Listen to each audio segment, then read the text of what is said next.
Hello viewers, আসসালামু আলাইকুম। কেমন আছেন আপনারা সবাই? আমি এখন যাব খুলনাতে। তো যাওয়ার আগে মনে করলাম যে ঢাকা সংসদ ভবনটা ভিডিওর ফুটেজ মাধ্যমে আপনাদেরকে একটু দেখায় দেয়।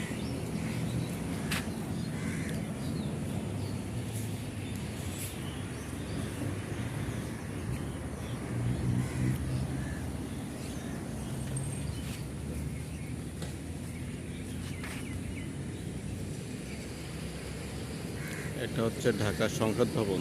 এখন এখানে বর্তমান কার্যক্রম বন্ধ আছে। আবার যখন নতুন সরকার আসবে আবার কাজকাম শুরু হবে এখানে।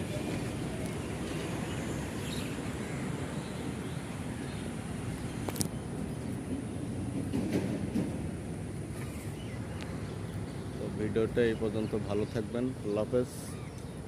আবার যখন নেক্সট টাইমে ঢাকা আসবো ইনশাল্লাহ আরও ভালো ভালো জায়গা আপনাদেরকে দেখাবো। ভালো থাকবেন।